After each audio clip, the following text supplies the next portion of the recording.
Hello everyone, आज के इस लेक्चर में हम लोग देखेंगे chapter number 3 and chapter number 3 में दिया हुआ है करंट इलेक्ट्रिसिटी।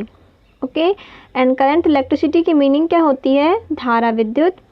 तो चलो आज हम स्टार्ट करते हैं करंट इलेक्ट्रिसिटी क्या होता है। देखिए, we have read in the last chapter that if two isolated conductor at different potential are joined by a wire, the positive charge began to flow from the conductor at a high potential to conductor at a low potential, है ना। हम लोगों ने भी last जो previous chapter देखा था, chapter number 2, तो उसमें हमने क्या देखा था कि यदि हम दो आइसोलेटेड कंडक्टर हैं जो डिफरेंट पोटेंशियल के हैं, है ना, दो डिफरेंट पोटेंशियल के कंडक्टर हैं जिन्हें हमने एक वायर के थ्रू जॉइन कर दिया है, तब क्या होता है? The positive charge begin to flow from the conductor at high potential to conductor at a potential, है ना, लो पोटेंशियल। तो जो पॉजिटिव चार्ज होता है वह कौन से कंडक्टर की ओर फ्लो होता है? हाई पोटेंशियल वाले कंडक्टर से लो पोटेंशियल वाले कंडक्टर तक फ्लो होता है ना। In other word, the electron flow from the conductor at low potential to conductor at high potential. लेकिन जो इलेक्ट्रॉन होते हैं वह लो पोटेंशियल वाले कंडक्टर से हाई पोटेंशियल वाले कंडक्टर की ओर बोलना चाहिए क्या, मूव करते हैं, है ना। तो देखिए, इलेक्ट्रॉन एंड जो पॉजिटिव चार्ज में क्या होता है? प्लस चार्ज, और इलेक्ट्रॉन में क्या होता है? Minus charge. तो जो पॉजिटिव चार्ज है वो क्या करता है? हाई पोटेंशियल से लो पोटेंशियल की ओर फ्लो होता है, और जो इलेक्ट्रॉन होते हैं वह, इसमें डिफरेंस होता है, इलेक्ट्रॉन जो होते हैं वह लो पोटेंशियल से हाई पोटेंशियल की ओर मूव करते हैं। ठीक है, अब देखिए, this flow continue till both conductor acquire the same potential. और ये जो फ्लोइंग होती है वह कब तक चलती रहती है? जब तक कि दोनों दोनों बोलना चाहिए जो हमने लिए हैं कंडक्टर, उसमें पोटेंशियल सेम ना हो जाए, है ना, तब तक ये फ्लोइंग क्या होती है? चलते रहती है ना। ये देखिए, ये लिया हुआ है, conductor acquire the same potential. अब देखिए, electric current flow due to the flow of charge since on joining the two charge conductor at different potential by a wire. अब हमें इलेक्ट्रिक करंट जब फ्लो होता है दोनों चार्ज के बीच में, तो वह किसके थ्रू होता है? हम दोनों जो चार्ज होते हैं उसमें एक वायर को कंबाइन कर देते हैं ना, तो वायर के थ्रू उसमें क्या होता है? चार्ज फ्लो होता है। Since on joining the two charge conductor at different potential by a wire. इस प्रकार से क्या होता है कि जो हमने जो वायर बोलना चाहिए कनेक्ट किया है वह दोनों डिफरेंट पोटेंशियल वाले चार्ज के बीच में जोड़ दिया जाता है। The two conductor acquire the same potential in a very short time. क्या बोल रहा है? The two conductor acquire the same potential in very short time, therefore the current show obtain is very momentary, है ना। तो यह क्या बोल रहा है कि जो जब हम दोनों चालकों को बोला कि दोनों चालकों के बीच हम वायर जोड़ते हैं तो उनका जो पोटेंशियल क्या हो जाता है? समान हो जाता है, इक्वल हो जाता है। तो उसमें बहुत ही थोड़ी से समय के लिए, मोमेंटरी टाइम के लिए उसमें क्या होती है? करंट फ्लो होता है ना। मोमेंटरी टाइम मतलब थोड़े से समय के लिए वहाँ पर जो करंट होती है वो हमें ऑब्टेंट होती है। अब देखिए, to obtain a continuous flow of current it is essential that. तो अब हमें लगातार यदि हमें करंट वहाँ से फ्लो करवाना है, ऑब्टेन करना है, तो हम क्या करेंगे? That the potential difference between the two conductor between two points of the same conductor should always remain constant. यदि हमें उन दो कंडक्टर के बीच हमें मतलब बहुत ज़्यादा टाइम के लिए यदि हमें वहाँ से करंट फ्लो करवाना है तो हमें उन दोनों का पोटेंशियल को कांस्टेंट करना पड़ेगा ना, तभी ऐसा हो सकता है। For this a cell is use. तो हम इस काम के लिए हम क्या यूज़ करते हैं? सेल या बैटरी को यूज़ करते हैं।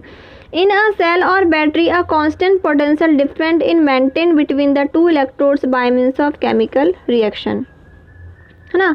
तो इस वर्ग के लिए हम क्या यूज़ करते हैं? सेल या बैटरी को यूज़ करते हैं। तो सेल या जो बैटरी होती है उसमें जो केमिकल रिएक्शन होती है उसके थ्रू जो दो इलेक्ट्रोड के बीच में जो पोटेंशियल क्या होती है वो बनाए रखती है ना, कांस्टेंट बनाए रखती है। तो इस वर्ग के लिए हम क्या यूज़ करते हैं? सेल या बैटरी। आई थिंक आपको इतना समझ में आया होगा। फिर से एक बार मैं रिवाइज कर देती हूँ। तो क्या दिया हुआ है? We have read in the last chapter. क्या बोल रहा है कि हमने प्रीवियस चैप्टर में पढ़ा हुआ है कि यदि हम दो आइसोलेटेड कंडक्टर को जिसमें डिफरेंट पोटेंशियल यदि हम उसे कंबाइन कर दें तो उसमें जो पॉजिटिव चार्ज है वह हाई पोटेंशियल वाले इलेक्ट्रोड से लो पोटेंशियल वाले इलेक्ट्रोड की ओर फ्लो होता है, और जो नेगेटिव चार्ज या इलेक्ट्रॉन होते हैं वह लो पोटेंशियल वाले इलेक्ट्रोड से हाई पोटेंशियल वाले इलेक्ट्रोड की ओर फ्लो होते हैं, है ना। लेकिन क्या होता है, हाँ, और इसे कंबाइन करने के लिए हम किसका यूज़ करते हैं, एक वायर का यूज़ करते हैं, है ना, जिससे कि वहाँ से इलेक्ट्रिक चार्ज फ्लो हो सके। लेकिन यह जो हम काम करते हैं उसमें हमें बहुत थोड़ी सी मात्रा, थोड़े से समय के लिए हमें वहाँ से करंट प्राप्त होता है, ऑपरेंट होता है। यदि हमें ज़्यादा मतलब क्वांटिटी में यदि हमें चार्ज चाहिए, फ्लोइंग चाहिए, तो हम क्या करेंगे, तो उसके लिए क्या होना चाहिए, दोनों का जो पोटेंशियल एक कांस्टेंट होना चाहिए, है ना। तो अब देखिए हमें कांस्टेंट बनाए रखने के लिए, नियत बनाए रखने के लिए हम इसमें किसका यूज़ करेंगे, सेल या बैटरी का यूज़ करेंगे। तो सेल या बैटरी में जो बोलना चाहिए केमिकल इक्वेशंस होती हैं, रिएक्शंस होती हैं, तो वह पोटेंशियल डिफरेंस को क्या करती हैं, कांस्टेंट बनाए रखती हैं। इसलिए हम किसका यूज़ करते हैं, सेल या बैटरी का यूज़ करते हैं। इस प्रकार से हमने ये देखा इलेक्ट्रिक करंट कैसे फ्लो होता है। अब हम देखते हैं करंट क्या होता है ना। तो देखिए करंट क्या होता है, when two conductors A and B at different potential are joined by conducting wire as shown in figure 3.1,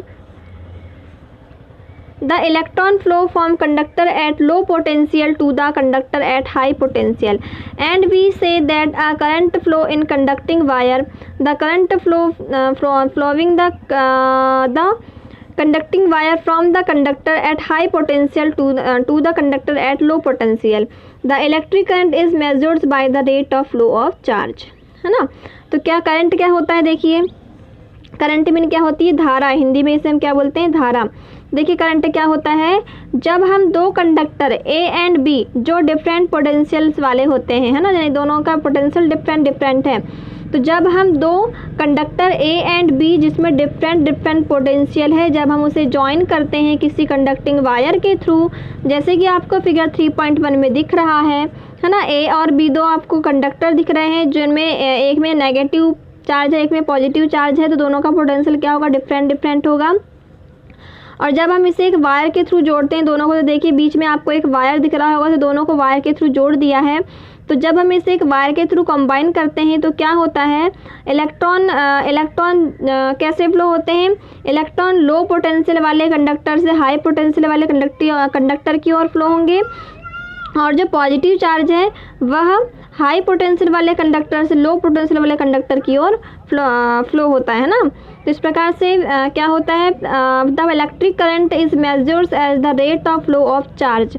तो हम करंट को हम कैसे मेजर कर सकते हैं, तो यदि चार्ज फ्लो होने की जो रेट होती है, यानी दर होती है, चार्ज फ्लो होने की जो रेट होती है, उससे हम इलेक्ट्रिक करंट को मेजर करते हैं। किससे, चार्ज फ्लो होने की रेट को से ही हम इलेक्ट्रिक करंट को मेजर करते हैं, मतलब जितना चार्ज फ्लो होगा उतना वहाँ से करंट ऑप्टेंट होगा, है ना, इस प्रकार से। तो देखिए, the amount of charge that flow per second through a cross sections of conductor is called the electric current flowing in that conductor. तो किसी भी कंडक्टर में इलेक्ट्रिक करंट कितनी क्वांटिटी में फ्लो हो रहा है, तो उसकी डेफिनेशन क्या हो जाएगी, the amount of charge that flow per second through a cross sections of conductor. Conductor का जो क्रॉस सेक्शंस भी नहीं, किसी पर्टिकुलर एक एरिया ना, कंडक्टर का एक एरिया बोलना चाहिए, पार्ट, है ना।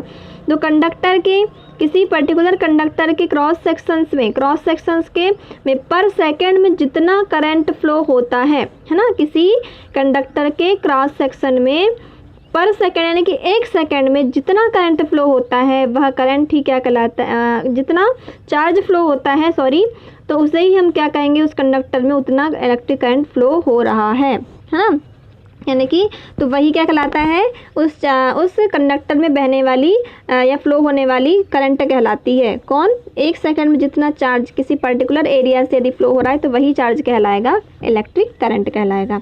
आई थिंक आप लोगों को ये समझ में आया होगा। If Q charge flow from the cross sections of conductor in time T, यदि किसी क्रॉस सेक्शन में टी समय में क्यू चार्ज फ्लो हो रहा है, तब इलेक्ट्रिक करंट आई इजिकल क्या हो जाएगा, charge upon time. I equal क्या हो जाएगा, चार्ज को हम किससे डिनोट करते हैं, क्यू, एंड टाइम को टी से, तो और करंट को आई से, तब आई इजिकल क्या हो जाएगा, क्यू अपॉन टी, या electric current I is equal charge Q upon time T, है ना। तो ये फॉर्मूला होता है आई इजिकल क्या होता है, क्यू अपॉन टी। कहाँ से आया, ये डेफिनेशन से आया, है ना। मतलब किसी कैसे आया, देखिए किसी कंडक्टर के क्रॉस सेक्शन से टी टाइम पे जितना चार्ज क्यू चार्ज यदि फ्लो होता है तो हम वहाँ पे क्या बोलेंगे, वहाँ पर आई करंट फ्लो हो रही है ना। तो आई इजिकल क्या हो जाएगा, क्यू अपॉन टी। अब देखिए यूनिट ऑफ करंट, यूनिट कैसे निकालेंगे, the SI unit of charge is coulomb and that of time is second, hence the SI unit of electric current is coulomb per second. तो हम इससे कैसे निकालेंगे SI unit current की, तो हमको पता है कि चार्ज की एसआई यूनिट क्या होती है, कूलम, एंड टाइम की एसआई यूनिट क्या होती है, सेकेंड। तो इस प्रकार से हम कह सकते हैं करंट की इलेक्ट्रिक करंट की एसआई यूनिट क्या हो जाएगी, कूलम सेकेंड इनवर्स, या इसे हम एम्पियर भी कहते हैं ना। तो I ampere is equal 1 coulomb upon 1 second, क्या हो जाएगा, I ampere is equal 1 coulomb upon 1 second, या ampere is equal coulomb is second inverse. यदि सेकेंड ऊपर चला जाएगा तो इनवर्स के फॉर्म में चला जाएगा, तो क्या हो जाएगा, सी एच इनवर्स, और एम्पियर को ए से डिनोट करते हैं, ठीक है। तो ये हो गई एस आई यूनिट। यहाँ से अब 1 एम्पियर की डेफिनेशन तैयार होगी। Thus, if in a circuit the charge flow at a rate of 1 coulomb per second, the electric current in the circuit is said to be 1 ampere. In symbolic form, ampere is written is capital A. तो क्या बोल रहा है, Thus, if in a circuit the charge flow of a rate of 1 coulomb per second, यदि किसी circuit से 1 second में 1 coulomb आवेश फ्लो हो रहा है, तो हम क्या कहेंगे वहाँ पर, the electric current in the circuit is said to be 1 ampere. तो हम उसे क्या कहेंगे कि उस सर्किट में 1 एम्पियर की धारा या करंट फ्लो हो रहा है, ठीक है। तो यहाँ से आ गया 1 एम्पियर की डेफिनेशन। अब देखिए क्या बोल रहा है, we know that is conductor the flow of current is due to the movement of free electron and the charge of an electron is 1.6 multiply 10 की power 19 coulomb. Hence number of electron in 1 coulomb, 1 coulomb में कितने electron होते हैं, 6.25 multiply 10 की power 18, ठीक है। ये हो गया। और देखिए क्या दिया हुआ है, if N electron pass through a cross section of a conductor in time T second, यदि किसी कंडक्टर के क्रॉस सेक्शन में टी सेकेंड में एन इलेक्ट्रॉन पास हो रहे हैं, तब टोटल चार्ज कितना पास होगा टी सेकेंड में, क्यू इजिकल एन ई, क्या हो जाएगा, Q is equal N E. Charge का मतलब क्या होता है, इलेक्ट्रॉनों का फ्लो होना। अब जितने इलेक्ट्रॉन फ्लो हो रहे हैं उसका चार्ज कहलाएगा। तो क्या एज्यूम किया इसने कि बाय द वे वहाँ पर कितने इलेक्ट्रॉन फ्लो हो रहे हैं, एन इलेक्ट्रॉन फ्लो हो रहे हैं, तो चार्ज कितना जाएगा उसमें, क्यू इजिकल एन ई। तो करंट क्या हो जाएगा, करंट इन कंडक्टर क्या हो जाएगा, आई इजिकल क्या होता है, क्यू अपॉन टी होता है। और क्यू की वैल्यू यदि हम पुट करते हैं, क्यू की वैल्यू यदि हम पुट करेंगे तो क्या आ जाएगा, क्यू की वैल्यू है एन ई, तो क्या आ जाएगा, I is equal N E upon T, ठीक है। तो यहाँ से आ जाता है I is equal N E upon T. Hence E is the electronic charge, जहाँ पर ई क्या है, इलेक्ट्रॉनिक चार्ज है, जिसकी वैल्यू क्या होती है, 1.6 मल्टीप्लाई 10 की पावर 19 कूलम। इस प्रकार से ये होता है हमारा कंप्लीट। और यहाँ पे क्या दिया, देखिए करंट कैसी क्वांटिटी है, स्केलर क्वांटिटी है, सदिश राशि है ना। तो current is scalar quantity although the directions of flow of current is always opposite to the directions of flow of electron, है ना। तो करंट कैसी क्वांटिटी है, स्केलर क्वांटिटी है, और इसका डायरेक्शंस किसके अपोजिट होता है, इलेक्ट्रॉन के डायरेक्शंस के अपोजिट होता है। क्यों, देखिए and it is respectively by the arrow in the electric circuit, और इसे हम इलेक्ट्रिक सर्किट में एरो के थ्रू रिप्रेजेंट करते हैं। Actually the arrow represent the directions of flow of positive charge in conductor.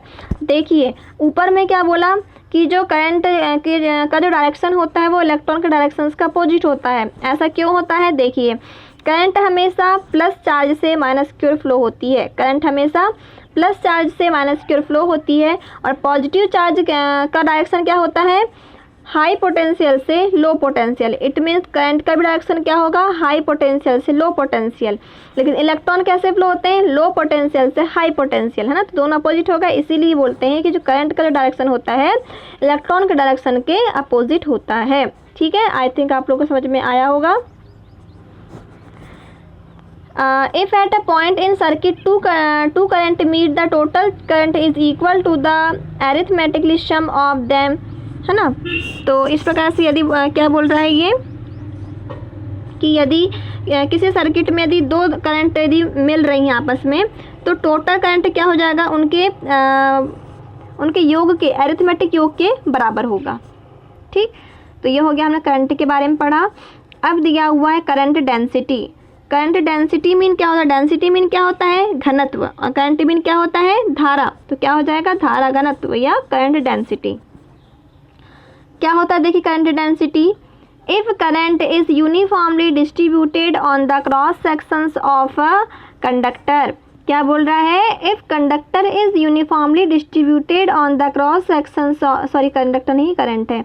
If current is uniformly distributed on the cross sections of conductor, it means conductor के किसी particular area या cross section में एक समान रूप से कोई current यदि फैला हुआ है, तब the current flowing on unit area of cross sections of conductor is called the current density, है ना।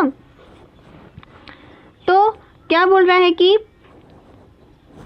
किसी कंडक्टर में यूनिट एरिया से होकर जितना करंट फ्लो होता है वह क्या कहलाता है, उसका करंट डेंसिटी। क्या बोल रहा है, कोई करंट किसी कंडक्टर के क्रॉस सेक्शंस के एक यूनिट एरिया में जितना करंट फ्लो हो रहा है उससे हम क्या कहेंगे, करंट डेंसिटी कहेंगे, है ना। अब देखिए, it is the represented by the letter capital J, इसे कैपिटल जे से शो करते हैं करंट डेंसिटी को। If a current I is flowing in a conductor through its area of cross section A, यदि किसी एरिया के cross section A में, है ना, यदि किसी कंडक्टर में एक पर्टिकुलर एरिया ले लिया हमने क्रॉस सेक्शन का, A क्रॉस सेक्शन का, तो उस क्रॉस सेक्शन में यदि I करंट फ्लो हो रहा है, तब करंट डेंसिटी J इक्वल क्या हो जाएगा, I अपॉन A। क्या हो जाएगा, I अपॉन A। I क्या है, करंट फ्लो हो रहा है, A मतलब उस क्रॉस सेक्शन वाले एरिया में, तो करंट डेंसिटी J इजिकल क्या हो जाएगा, I अपॉन A। और I की वैल्यू हमने अभी पहले क्या पढ़ा था, करंट इजिकल क्या होता है, Q अपॉन T होता है। क्या होता है, Q अपॉन T होता है। तो इस प्रकार से I की वैल्यू यहाँ पर हमने क्या पुट किया, Q अपॉन T पुट किया, तो क्या आ जाएगा, Q अपॉन AT। तब J की वैल्यू क्या आ जाएगी, Q अपॉन AT।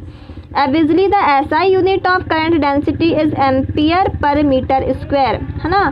तो इसकी यूनिट क्या हो जाएगी, ऐसा यूनिट क्या हो जाएगी, देखिए क्या हो जाएगी, एम्पियर मीटर माइनस 2। क्या हो जाएगा, या तो एम्पियर पर मीटर स्क्वायर, या फिर इसे हम क्या ऐड कर सकते हैं, एम्पियर मीटर माइनस 2। ठीक है, तो ये हो गया हमारा करंट डेंसिटी। अब देख लेते हैं flow of electric current in a conductor. किसी कंडक्टर में इलेक्ट्रिक करंट कैसे फ्लो होता है, तो देखिए कैसे फ्लो होता है। In metallic conductor the current flow due to the flow of free electron. हमने स्टार्टिंग में चैप्टर नंबर 1 में ही देखा था कि किसी कंडक्टर में या किसी मेटेलिक कंडक्टर में इलेक्ट्रॉन फ्लो कैसे होते हैं, फ्री इलेक्ट्रॉन की वजह से होते हैं ना। फ्री इलेक्ट्रॉन की वजह से वहाँ पर क्या होता है, करंट फ्लो होता है किसी मेटेलिक कंडक्टर में। Each substance is made up of atom, और हमको पता है कि हर एक सब्सटेंस किससे मिलके बना होता है, एटम्स से मिलके बना होता है। In an atoms the electron in orbit near the nucleus are bound by the strong. और जो एटम में जो इलेक्ट्रॉन होते हैं वह अपने न्यूक्लियस से जो पास के जो ऑर्बिट होती हैं, देखिए एटम में न्यूक्लियस होता है और न्यूक्लियस के आसपास बहुत सी ऑर्बिट्स होती हैं। तो इलेक्ट्रॉन जब नियर ऑर्बिट्स में, न्यूक्लियस के पास वाली जो ऑर्बिट्स होती हैं उसमें यदि इलेक्ट्रॉन रहते हैं या चक्कर लगाते हैं, तो वो बहुत स्ट्रांगली बाउंडेड होते हैं किससे, न्यूक्लियस से। कौन से फोर्स से, अट्रैक्टिव फोर्स से बाउंडेड होते हैं, है ना, बहुत स्ट्रांगली। किसमें, न्यूक्लियस के नियर मैंने पास वाली ऑर्बिट में जो इलेक्ट्रॉन होंगे वह बहुत ज़्यादा स्ट्रांगली अट्रैक्टिव फोर्स से बंधे हुए रहते हैं, है ना, to the positive charge of the nucleus. और न्यूक्लियस में क्या होता है, पॉजिटिव चार्ज होता है, तो उसमें बहुत सा चार्ज होता है। तो whereas the electron for orbits are less strongly bound. लेकिन वहीं के वहीं यदि जो इलेक्ट्रॉन जो न्यूक्लियस से जो दूर वाली जो ऑर्बिट है यदि वहाँ पर है, तो वह थोड़े कम उनमें कुछ कम फोर्स लगता है न्यूक्लियस से, है ना, तो थोड़े से कम टाइटली वह बाउंड होते हैं। Thus the electron of an atoms which are far from the nucleus can easily be isolated from the atom by rubbing या फिर हीट करके, है ना। तो यह क्या बोल रहा है कि अब यदि जो इलेक्ट्रॉन न्यूक्लियस से दूर वाली कक्षा में और चक्कर लगा रहे हैं या बाउंड हैं, तो उन्हें हम इजीली उस न्यूक्लियस से अलग कर सकते हैं, आइसोलेट कर सकते हैं रब्ड करके या फिर हीट करके, है ना। तो some of this electron become isolated from the atoms and move free easily, move free within the entire substance. इस प्रकार से हम उन्हें अलग कर सकते हैं। These electron which get detected from the atoms and remain in the free state. इस प्रकार से वह यदि हम इस प्रकार से ऐसे इलेक्ट्रॉन को हम क्या कहते हैं, ऐसे इलेक्ट्रॉन फ्री इलेक्ट्रॉन कहलाते हैं, क्योंकि वह अपने फ्री स्टेट में रह सकते, स्वतंत्र अवस्था में रह सकते हैं। तो इसीलिए हम क्या कहते हैं इन्हें, are called the free electron. इन्हें हम क्या कहते हैं, फ्री इलेक्ट्रॉन और कंडक्शन इलेक्ट्रॉन, है ना। And the atom from which the electron get detected are called the positive ions because they have the positive charge on the electric conductance is metal and explained by the following assumptions। Sorry है ना, थोड़ा सा mistake हो गया। क्या बोल रहा है, and the atoms for the which the electron get detected are called the positive ions because they have the positive charge on them, है ना। तो अब देखिए ऐसे इलेक्ट्रॉन को हम क्या कहते हैं, पॉजिटिव चार्ज आयन भी कहते हैं, है ना, क्योंकि उसमें कौन सा चार्ज होता है, पॉजिटिव चार्ज होता है। तो वैसे एक बार अच्छे से समझा देती हूँ, थोड़ा सा ये आपको अभी अच्छे से समझ में नहीं आया होगा। देखिए इलेक्ट्रिक करंट कैसे फ्लो होता है। तो कोई भी मेटेलिक सबस्टेंस है उसमें जो इलेक्ट्रॉन का फ्लो क्यों होता है, फ्री इलेक्ट्रॉन की वजह से होता है। ये हमने स्टार्टिंग में देख चुके हैं, है ना। कोई भी इलेक्ट्रिक सबस्टेंस है या मेटेलिक सबस्टेंस है तो वहाँ पर इलेक्ट्रॉनों का फ्लो या करंट कैसे फ्लो होती है, फ्री इलेक्ट्रॉनों की वजह से फ्लो होती है। अब देखिए फ्री इलेक्ट्रॉन ये होते क्या हैं। तो हमको पता है कि हर एक सबस्टेंस किससे मिलके बना होता है, एटम से मिलके बना होता है, और हर एक एटम में उसका एक न्यूक्लियस होता है और उसके आसपास बहुत सी ऑर्बिट्स होती हैं, और उस ऑर्बिट्स में क्या होते हैं, इलेक्ट्रॉन मूव करते हैं और न्यूक्लियस में पॉजिटिव चार्ज आयन प्रेजेंट रहते हैं, और इलेक्ट्रॉन जो मूव करते हैं उनमें माइनस चार्ज आयन रहता है। ठीक है, इतना तो आप सभी को क्लियर होना चाहिए। अब देखिए जो न्यूक्लियस के पास वाली जो ऑर्बिट्स है वहाँ पर जो इलेक्ट्रॉन मूव करते हैं वह न्यूक्लियस से स्ट्रांगली बाउंडेड रहते हैं, क्योंकि न्यूक्लियस से उन ऑर्बिट के जो पास वाली जो ऑर्बिट है उसमें ज़्यादा फोर्स लगता है, attractive force plus charge ion की वजह से, है ना। तो पास की ऑर्बिट में जो इलेक्ट्रॉन मूव कर रहे हैं उनमें ज़्यादा फोर्स लगता है, तो वह उन्हें हम बाउंडेड इलेक्ट्रॉन कहते हैं। लेकिन जो न्यूक्लियस से जो थोड़ी दूर में जो ऑर्बिट्स पाई जाती हैं जिनमें इलेक्ट्रॉन घूमते रहते हैं, तो उन इलेक्ट्रॉनों में न्यूक्लियस से थोड़ा सा कम फोर्स लगता है, किसके अकॉर्डिंग, पास वाली कक्षा ऑर्बिट्स के अकॉर्डिंग। इट मीन्स उसमें थोड़ा कम फोर्स लगता है, किसमें, दूर की कक्षा में जो इलेक्ट्रॉन घूम रहे हैं या रिवॉल्व कर रहे हैं तो उनमें कम फोर्स लगेगा न्यूक्लियस से, तो हम उन इलेक्ट्रॉनों को ईजिली अलग कर सकते हैं उस न्यूक्लियस से, है ना। मतलब किसी को यदि हम उसमें किसी अलग सबस्टेंस को रब्ड करवा दें, उस एटम में रब्ड करवा दें या हीट कर दें, तो उससे जो कुछ इलेक्ट्रॉन को वहाँ से अलग कर सकते हैं। कौन से इलेक्ट्रॉन, जो न्यूक्लियस से थोड़ी दूर के ऑर्बिट में प्रेजेंट है, उन इलेक्ट्रॉनों को हम इजीली दूर कर सकते हैं उस मेटल से या एटम से, क्योंकि वह उनके बीच में क्योंकि उसमें थोड़ा सा कम अट्रैक्टिव फोर्स लग रहा है न्यूक्लियस का, इसीलिए। तो ऐसे इलेक्ट्रॉनों को हम क्या कहते हैं, जो बोलना चाहिए बोलना चाहिए जो एटम से अलग होकर रह सकते हैं ना। तो ऐसे जो एटम है, ऐसे एटम में जो इलेक्ट्रॉन होते हैं वो क्या करते हैं, कम फोर्स लगता है, इसलिए वो सारे बोलना चाहिए एटम के अंदर घूमते रहते हैं, स्वतंत्र रूप से फ्री होकर घूमते रहते हैं ऐसे इलेक्ट्रॉन, है ना, जिनमें कम अट्रैक्टिव फोर्स लगा हुआ है। तो ऐसे इलेक्ट्रॉनों को हम क्या कहते हैं, फ्री इलेक्ट्रॉन कहते हैं, या क्या कहते हैं, कंडक्टिव इलेक्ट्रॉन कहते हैं, है ना, जो जिन पे कौन सा चार्ज होता है, पॉजिटिव चार्ज होता है। ठीक है, तो ये हो गया हमारा कॉन्सेप्ट, ये हो गया flow of electron current in a conductor. तो आज के लिए इतना ही पढ़ेंगे, कल से हम देखेंगे ड्रिफ्ट वेलोसिटी क्या होती है। ठीक है, सो थैंक यू।